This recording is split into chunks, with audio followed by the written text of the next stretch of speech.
انا اوحینا الیک کما اوحینا الی نوح والنبیین من بعد واوحینا الی ابراہیم واسماعیل واسحاق ویعقوب والاسباط وعیسیٰ وایوب ویونس وہارون وسلیمان. وقال اللہ تبارک وتعالی فی مقام آخر فاصبر لحکم ربک ولا تکن کصاحب الحوت اذ نادى وهو مکظوم. صدق اللہ مولانا العظیم وصدق رسولہ النبی الامین الکریم. اللہ تبارک و تعالی کا بے پایہ لطف و کرم، جس کی توفیق سے، جس کے احسان سے، جس کے کرم سے ہمیں جمعۃ المبارک کی بابرکت ساعتیں نصیب ہو رہی ہیں، اور اس جمعہ کی برکت سے حالات حاضرہ کے حوالے سے اتنا جملہ کہوں گا کہ مومن اور اسلام والے جنگ مانگتے نہیں ہیں، مگر جب مسلط کر دی جائے تو پھر پیچھے نہیں ہٹتے. تو اللہ رب العزت خیر والے معاملات کرے اور نصرت بالرعب کے صدقے دشمن کو ہم سے دور رکھے. باقی جب سر پہ آ جائے تو چونٹی بھی ہاتھی کو چھوڑتی نہیں ہے، پھر وہ اس کا کرم ہے. لیکن یہ اس وقت ممکن ہے جب یہ امت اور قوم متحد ہو، تب ممکن. آج کا مضمون قصص الانبیاء میں جو ہم چل رہے ہیں، جو عظیمت کی داستانیں ہم سن رہے ہیں، پڑھ رہے ہیں، آج ان کے سرخیلوں میں سے اور رب کے پیاروں میں سے، محبوب کے پیغمبروں میں سے، آج جن کا ذکر حسینہ ہم قصص الانبیاء میں پڑھیں گے، وہ حضرت یونس علیہ السلام، سیدنا یونس علیہ السلام. لفظ عمومی طور پر ہمارے ہاں غلط اور عام استعمال ہوتا ہے یونس، ایسا نہیں ہے. ان کا نام یونس ہے. یونس، یوسف نہیں ہوتا، یوسف. رمضان نہیں ہوتا، رمضان. ٹھیک؟ غلط نہیں ہوتا، غلط. تو آپ کہیں گے اردو ڈکٹیشن کی کلاس ہو رہی ہے؟ نہیں، یہ قرآن کا صدقہ ہے. قرآن اپنی بلاغت میں، اپنے کمال میں ایسا ہے کہ ایک قرآن کے جملے سے رب کتنی زبانوں کی املا درست کر دیتا ہے. تو حضرت یونس علیہ السلام آپ کا ذکر حسینہ کریں گے، آپ کی سیرت اور قصص سے ملنے والی خیر، اور اس میں تاجدار کائنات صلی اللہ علیہ وسلم کے لیے اللہ کریم ساری چیزوں کو محبوب کی دلجوئی کے لیے بتا رہا ہے. حضرت یونس علیہ السلام کا تذکرہ سورہ النساء میں آیا ہے، آیت نمبر 163 میں. پھر سورہ انعام میں آیا ہے، آیت نمبر 86 میں. اور تفصیلی تذکرہ پوری سورت رب نے اتاری ان کے نام پر، سورہ یونس. اس میں 98 آیات. پھر سورہ انبیاء میں 87 اور 88 نمبر آیت. پھر سورہ الصافات میں آیت نمبر 139 سے 148 تک تذکرہ. پھر سورہ قلم میں آیت نمبر 48 سے 50 تک سیدنا یونس بن متا علیہ السلام کا ذکر آیا ہے. آپ کا لقب ذُو-النُّون ہے، اور قرآن نے آپ کو لفظ استعمال کرتے ہوئے جو خود لقب عطا فرمایا، وہ فرمایا صاحب الحوت، مچھلی والے. آپ حضرت ہود علیہ السلام کی اولاد میں سے ہیں. آپ بستی نینوا کے نبی تھے۔ نینوا کا علاقہ جانتے ہیں آپ؟ نینوا کا علاقہ وہ علاقہ ہے جہاں پر اب بھی سیدنا امام حسین ہیں۔ یہ کربلا کا علاقہ ہے، اس کا نام نینوا تھا، سیدنا یونس علیہ السلام کا علاقہ۔ یہ موصل کے علاقہ اور دجلہ کے کنارے کے پاس ہے۔ اور آپ نے قرآن مجید فرقان حمید نے ذکر کیا، اللہ رب العزت نے فرمایا کہ بے شک حبیب ہم نے آپ کی طرف بھی وحی بھیجی جیسے ہم نے نوح علیہ السلام کی طرف بھیجی، پھر اس کے بعد کے پیغمبروں کی طرف بھیجی، ہم نے ابراہیم علیہ السلام کی طرف بھیجی، اسماعیل علیہ السلام کی طرف بھیجی، اسحاق علیہ السلام کی طرف بھیجی، پھر ان کے بیٹوں یعقوب اور اسماعیل اور ان کے بیٹوں عیسیٰ، ایوب اور یونس اور ہارون اور سلیمان کی طرف بھیجی۔ اب یہاں پر ایک سوال ہے، اور وہ سوال یہ ہے، اللہ کریم نے یہ فرمایا اِنَّا أَوْحَيْنَا إِلَيْكَ، حالانکہ سارے نبی پہلے آ چکے تھے۔ اللہ کریم کو چاہیے تھا کہ تذکرہ بھی محبوب کا بعد میں کرتا، اور سارے نبیوں کا پہلے کرتا، چونکہ وہ پہلے آئے۔ سوال آیا ذہن میں، مگر قرآن کا اسلوب ایسا نہیں ہے۔ اللہ نے سب سے پہلے ذکر کس کا کیا؟ اِنَّا أَوْحَيْنَا إِلَيْكَ، کہ حبیب ہم نے آپ کی طرف وحی کی۔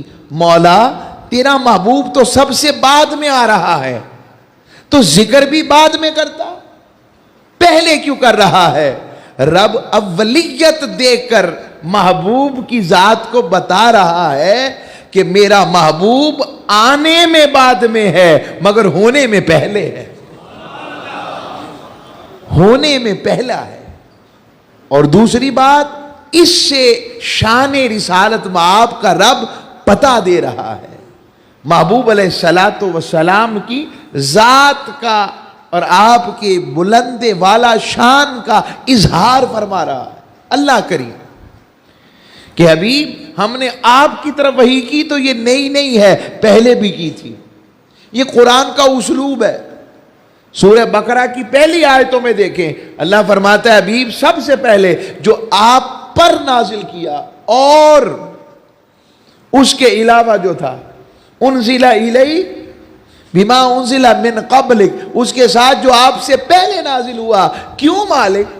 محبوب تو بعد میں آ رہا ہے، کہا بعد والے کا پہلے ذکر کر بتا رہا ہوں کہ ہونے میں پہلے ہے، آنے میں بعد میں ہے، اور یہ بھی یاد رکھو پہلے ذکر کر بتا رہا ہوں، اس کے بعد کوئی نہیں ہے۔ یہ ختم نبوت کی دلیل ہے، یہ جملہ کہ اللہ کریم نے محبوب کا ذکر پہلے کیا، انبیاء کا بعد میں کر کے اس کے بعد کسی کا ذکر نہیں کیا، تو پتہ لگا محبوب کے بعد کوئی نہیں۔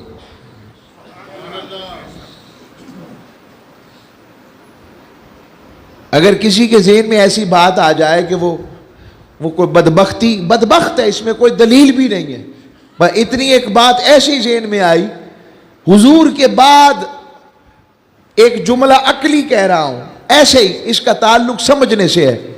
ایم اے کے بعد میٹرک نہیں کیا جاتا، تو مصطفیٰ کریم کے بعد کسی کی ضرورت نہیں، وہ جھوٹا اور دجال ہے۔ آقا صلی اللہ علیہ وسلم کے بعد کسی نبی اور رسول کا ہونا ہے ہی نہیں۔ جو کہے گا، حضرت امام اعظم سے پوچھا آپ تو اتنے سخت تھے، فرمایا کسی جھوٹے مدعی نبوت سے اس کی نبوت کی دلیل پوچھنا بھی کفر ہے، بس بات ختم۔ آپ کہتے بات ہی کوئی نہیں۔ تو حضرت یونس علیہ السلام کا ذکر آیا، پھر اللہ نے ارشاد فرمایا اب یاد رکھیے نبیوں کی آزمائشوں کو کبھی اپنے ساتھ نہیں ملانا، ان جیسا نہ ایمان ہمارا، اور دوسرا کبھی ذہن میں نہیں لانا کہ نبی سے کوئی غلطی ہوئی ہے۔ انبیاء معصوم عن الخطا ہے، مگر اللہ کریم کیونکہ رب ہے تو جس سے پیار زیادہ ہوتا ہے تو اللہ کریم اسے آزماتا بھی اتنا زیادہ ہے، اسے اس رنگ میں لینا ہے بات۔ یہ کبھی نہیں کہنا کہ آدم علیہ السلام سے بھی تو غلطی ہوئی تھی نا، آدم علیہ السلام سے کوئی غلطی نہیں ہوئی، ایسی ذہن میں آ گیا۔ حضرت موسیٰ علیہ السلام سے حدیث میں آتا ہے، مشکات میں ہم نے پڑھ رہے تھے، تو حضرت موسیٰ علیہ السلام سے کئی ملاقات ہوئی آدم علیہ السلام کی۔ آدم علیہ السلام کو بار بار 2-3 مرتبہ موسیٰ علیہ السلام نے فرمایا، عرض کی، ابا جان اگر آپ جنت سے نہ نکلتے تو میری قوم نے مجھے بڑا تنگ کیا ہے، میں اتنا تنگ نہ ہوتا۔ یہ میں آپ کو مثال سمجھانے کے لیے، آدم علیہ السلام کیونکہ ابو البشر ہیں تو میرے شاہ جی رحمۃ اللہ علیہ فرماتے آدم علیہ السلام جلال میں آ گئے اور ابا جی جیسے کہتے ہیں کہ تو چپ کرنا ہے کہ نہیں کرتا، بس اس کے بعد موسیٰ علیہ السلام نہیں بولے۔ یہ آداب ان کے آپس کے بتا رہا ہوں، تو ہم کس کھیت کی مولی ہیں؟ ہمارا ادب نبوت اور رسالت پھر کیسا ہونا چاہیے؟ لوگ ایسی باتیں کرتے ہیں، تو میں نے اس لیے اس بات کو چھیڑا۔ اللہ رب العزت اپنے حبیب کو فرما رہا ہے کہ حبیب آپ اپنے رب کے حکم کے ساتھ صبر والے رہے، دشمنوں، منافقین، کافرین، مشرکین کے ظلم ستم سب پر صبر کیجئے، اور مچھلی والے کی طرح، میرے یونس کی طرح نہ ہو جائیے گا۔ جب اس حال میں انہوں نے مجھے پکارا کہ وہ بہت غمگین تھے، اور اگر انہیں رب کی نعمت نہ ملتی اور وہ ضرور چٹگل میدان میں پھینک دیے جاتے تو وہ ملامت کیے ہوتے، تو انہیں ان کے رب نے چن لیا اور اپنے قرب خاص کے حقداروں میں شامل کر لیا، اور اگر مقرب نہ ہوتے تو مصطفیٰ کریم پر اترنے والے کلام میں پوری سورت ہی سورہ یونس نہ ہوتی، سورہ یونس میں ذکر نہ آتا۔ حضرت یونس علیہ السلام کو میں نے عرض کیا نینوا کے علاقوں کی طرف، جو آج جسے ہم کربلا کہتے ہیں، یہاں پر حضرت یونس علیہ السلام تشریف لائے، اور یہاں کی قوم کفر و شرک میں مبتلا تھی۔ اللہ تعالیٰ نے حضرت یونس کو رسول بنا کر بھیجا، آپ نے اعلان توحید کیا، رسالت کا اعلان کیا، توحید کی دعوت دی، اللہ کی وحدانیت کی خبر دی، شرک سے روکا، شرک سے بیزار کیا، اور اللہ کی بارگاہ سے جوڑنے کے لیے بیدار کرتے رہے، اور وہ مسلسل آپ کو جھٹلاتے رہے 40 سال تک سیدنا یونس علیہ السلام نے انہیں حق کی تبلیغ کی۔ 40 سال کے بعد وہ پلٹے نہ، تو پھر حضرت یونس علیہ السلام نے فرما دیا کہ 3 دن کے بعد صبح کے وقت ان پر عذاب نازل ہوگا۔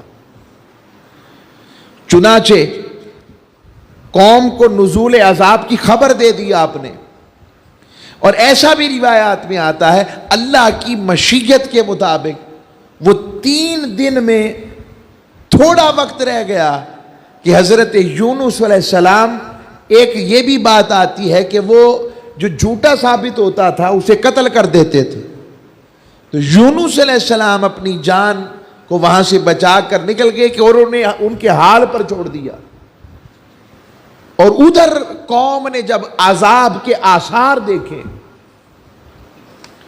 یونس علیہ السلام کی قوم نے، وہ پوری قوم توبہ کے لیے اکٹھی نکل آئی اور اللہ کریم سے توبہ کرنے لگ پڑی، اور یونس علیہ السلام اس وقت ایک دریائی سفر پر روانہ تھے۔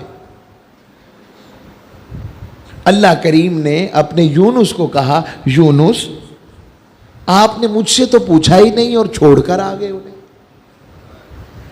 مجھے پوچھا ہی نہیں, میرا انتظار ہی نہیں کیا حکم کا, آپ چھوڑ کر آ گئے. اور ادھر وہ توبہ کرتے رہے, استغفار کرتے رہے. اب اللہ تو ایسا نہیں ہے نا. اس لیے کہتا ہوں کہ آج امت مسلمہ کو اجتماعی توبہ کی پھر ضرورت ہے. اور آج ہم ذکر یونس علیہ السلام کر رہے ہیں, اور پیشن گوئی ہے بڑی زبردست قسم کی آندھی اور طوفان کی. میرے مولا اپنے محبوب علیہ السلام کی رحمت والے دعاؤں کے صدقے اس رحمت کو, اس آندھی اور طوفان کو رحمت والی بارش کرتے. ہم دعا بھی کرتے. اب چونکہ یونس علیہ السلام نکل پڑے اور آپ ایک کشتی میں بیٹھے ہوئے تھے, تو کشتی ایک مقام پہ جا کے رک گئی. اور جب کشتی رک گئی, لوگوں نے کہا کہ اس دور کا رواج اور طریقہ ایسا تھا. انہوں نے کہا, اب جملہ سنیے, ملاحوں نے کہا اس کشتی میں اپنے مالک سے کوئی بھاگا ہوا غلام آیا ہے.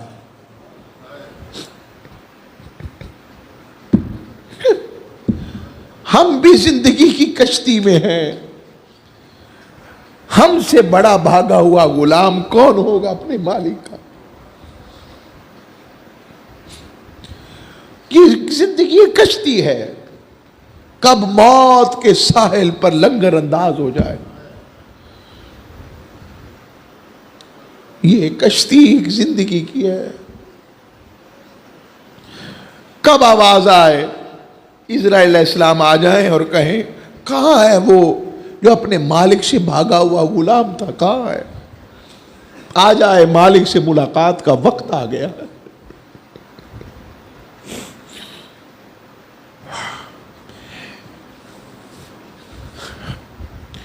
تو قرآن اندازی کرنے لگے. قرآن اندازی کی تو آپ کا نام نکلا, اور روایات میں آتا ہے آپ کو لوگ جانتے تھے, بار بار قرآن اندازی کرتے تو آپ ہی کا نام نکلتا. جب بار بار قرآن اندازی سے آپ کا نام نکلتا, یہ حضرت یونس کی آپ کی عجز دیکھیں, حضرت یونس کا اظہار انکساری دیکھیں, اظہار ابدیت دیکھیں. اپنی طرف یہ بات منسوب کر دی, فرمایا میں ہی تو بھاگا ہوا غلام ہوں. نہیں یونس علیہ السلام, بھاگے ہوئے آپ نہیں ہیں, بھاگے ہوئے تو ہم جیسے ہوتے ہیں. میرے حضرت یونس آپ ایسے نہیں ہیں. یہ میں کہہ رہا ہوں اپنے لیے, ہمارے لیے. ہم ہیں بھاگے ہوئے, جنہیں اپنے مالک سے ملاقات کی پرواہ نہیں, جنہیں اپنے حبیب سے ملاقات کی پرواہ نہیں رہی. ہم دنیا میں اتنے گم ہو گئے کہ اپنے مالک کا نام لینے کا بھی ہمارے پاس وقت نہیں رہا. اس وقت سے ڈرو جب اس نے اپنے سامنے کھڑا کر لیا اور ہم نے کہا مولا ہمیں وقت نہیں ملا تھا. اس دن اگر اللہ نے کہہ دیا آج میرے پاس بھی تمہارے لیے وقت نہیں, آج میری رحمت کے پاس بھی تمہارے لیے وقت نہیں, کیا بنے گا؟ جوانوں, دوستوں, اس زندگی کو غنیمت جانو اور مالک کے نام کی کسی مجلس اور کسی آواز کو ضائع نہ کرو, اور حبیب اور اپنے مالک کی آواز اور ان کے ذکر کے لیے کشا کشا کم از کم 5 مرتبہ تو آیا کرو, کم از کم 5 مرتبہ تو آیا کرو. انہوں نے نہ چاہتے ہوئے بھی حضرت یونس علیہ السلام کو پانی میں ڈال دیا, پانی میں ڈال دیا, اور پھر کشتی چلی. اور جب یونس علیہ السلام پانی میں ڈال دیے گئے تو بہت بڑی ایک مچھلی آئی.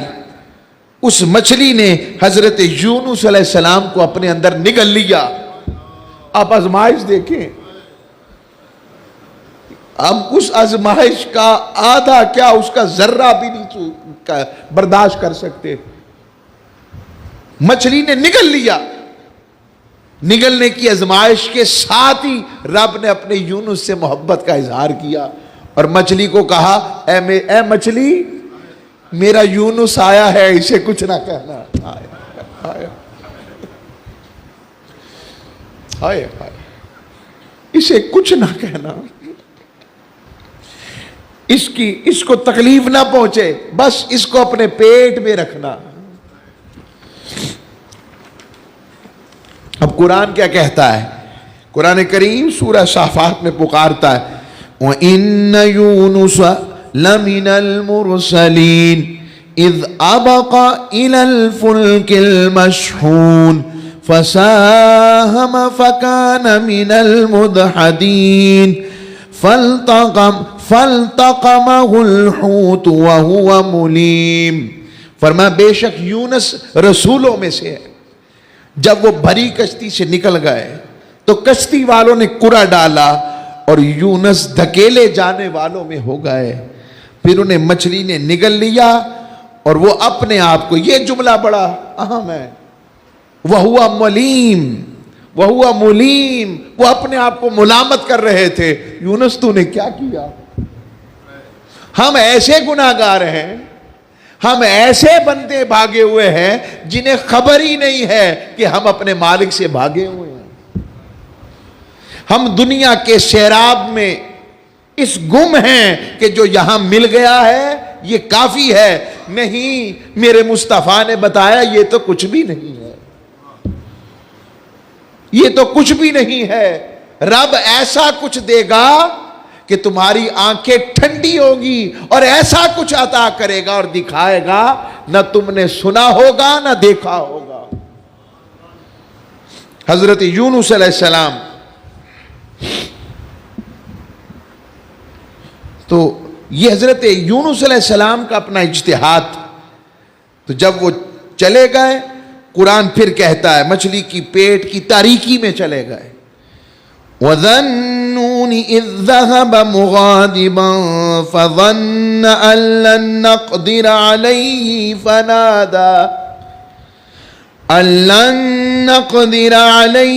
فَنَادَى فِي الظُّلُمَاتِ أَن لَّا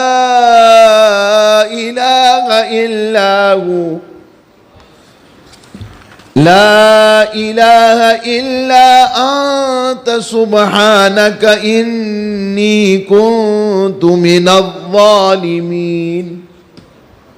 اب قرآن پکارتا ہے، میں نے کہا آپ کو قرآن ایسے مجھے پڑھنے میں لطف آ رہا ہے تو میں آج ایسے ہی پڑھ رہا ہوں۔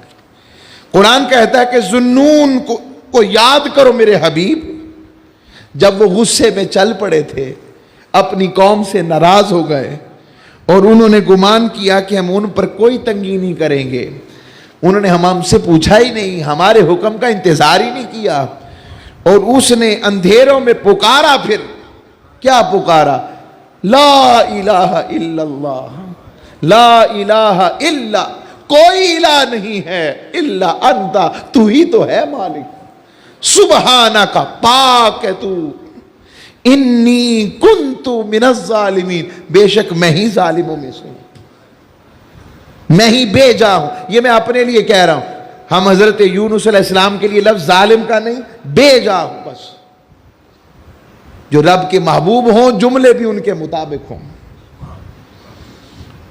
النقدرہ کا لفظ ہے نا، اللہ نقدرہ کا لفظ، تو ہم تنگی نہ کریں گے، معنی یہ بنتا ہے، ویسے اس کا معنی اور کے لیے اور ہوگا، یہ دعا مانگتے رہے۔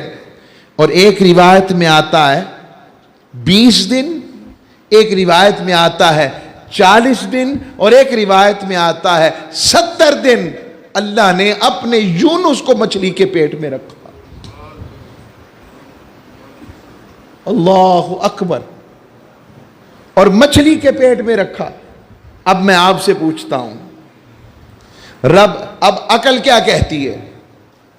عقل کہتی ہے نا کہ مچھلی کی پیٹ میں جو کیمیکلز ہوں گے ان کے ریئیکشن کے ساتھ جو ہڈیاں ہیں وہ ختم ہو جانی چاہیے۔ آپ کو علم ہے کہ آپ کے ساتھ معدے کے ساتھ لبلبا ہے، لبلبا کے ساتھ وہ کیا کہتے ہیں اس کو، جس سے پتا، گال بلیڈر، وہ جو پتا ہے، پتے سے جو زہر نکلتا ہے جو ہمارے معدے میں بڑے مخصوص وقت میں آنتوں میں یا معدے میں گرتا ہے، اور اس سے سارے کے ساری ہڈیاں، چیزیں جو ہم کھاتے ہیں وہ گل جاتی ہیں۔ یہ عام انسان کے پتے کا عالم ہے. تو وہ جو ویل مچھلی کی طرح بڑی مچھلی ہوگی،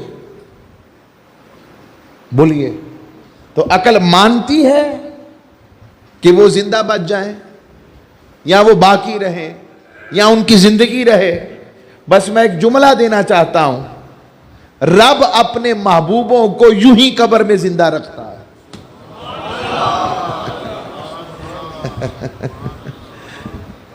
آئی بات سمجھ؟ عقل یہی کہتی ہے مٹی تو کھا جائے گی، رب کہتا نہیں، جو میرے جو ہو گئے. اگر یونس کو 40 اور 70 اور 120 دن رکھ کر میں نے کچھ نہیں ہونے دیا اور دوبارہ نکال کے بتایا کہ یونس زندہ ہے، تو جو ہو ہی جائے میرے اور میرے محبوب کے غلام ہو، میرے محبوب کے غلام ہو. تاجدار کائنات کی اور انبیاء کی حیات تو بڑی بلند ہے، ان کی نسبت والے ایسے ہیں. روایات میں آتا ہے کہ احد کے میدان میں ایسا وقت آیا کہ سیلاب آیا، اور سیلاب آیا تو ان کی جو جسد تھے وہ نکل کے باہر آ گئے اور خون بہ رہا تھا ان سے. تب لوگوں نے پہچانا کہ حضرت حمزہ ہیں، یہ حضرت عمر بن عبد جموع ہیں، یہ فلاں ہیں، یہ فلاں ہیں. پھر ان کو دوبارہ دفنایا، اور 1964-65 میں یہ واقعہ حقیقت میں ہوا. کب؟ 1900، آپ یہ نکالے گوگل میں آپ کو نظر آ جائے گا. عراق میں حضرت حذیفہ بن یمان سر رسول کا مزار ہے. آپ نے گورنر عراق یا جو اس علاقے کا گورنر تھا اس کے خواب میں آئے اور آ کر کہا میں حذیفہ بن یمان حضور کا صحابی ہوں، میری قبر میں پانی آ رہا ہے، لہذا ہمیں یہاں سے نکالو. اللہ چاہتا تو یہ خبر براہ راست بھی دے سکتا تھا کہ نہیں؟ بولیے، بولیں. اور دیتا بھی ہے، مگر ایسا کیوں کیا؟ رب حذیفہ رضی اللہ تعالیٰ کو بھیج کر بتا رہا ہے میرے محبوبوں کے جو غلام سچے اور سچے ہو جائیں وہ مر کے بھی کہیں نہیں مرتے، یہ تو ویسے ہی شہید ہیں. اللہ انہیں اختیار دیتا. مختصراً یہ کہ ان کی قبر کشائی کا وقت آ گیا. BBC British broadcasting company آج تک اس ویڈیو کو آن ایئر نہیں کرتی، آج بھی سن رہے ہیں. کاش کہ BBC اس کو آن ایئر کرے. جب حضرت حذیفہ بن یمان کی قبر کشائی ہوئی، آپ کی قبر سے خوشبو کے حلے تھے، جسم تازہ تھا، اور ایسے کسی نے آپ کے جسم کو جب ہلایا تو آپ کے زخم سے خون بہ رہا تھا. سینکڑوں لوگ جو غیر مسلم کھڑے تھے یہ منظر دیکھ کر کلمہ پڑھ کے مسلمان ہو گئے. یہ میں نے یونس علیہ السلام کے جو 40، 70 اور 120 دن پیٹ میں جو رہے مچھلی کے، تو تر و تازہ رہے، اور وہاں بھی ذکر الہی، وہاں بھی کہتے رہے. اور یہ وظیفہ اس لیے بزرگوں نے رکھا ہے جسے ہم عمومی طور پر آیت کریمہ کا وظیفہ کہتے ہیں. جب مشکل ترین گھڑی ہو جائے تو اس آیت کو پڑھتے ہیں ہم بار بار. وہ ایک عدد ہے، کچھ لاکھ کے قریب مقرر کر لیتے ہیں، 1.25 لاکھ، اور اس طرح وہ ایک عدد کا انداز ہوتا ہے.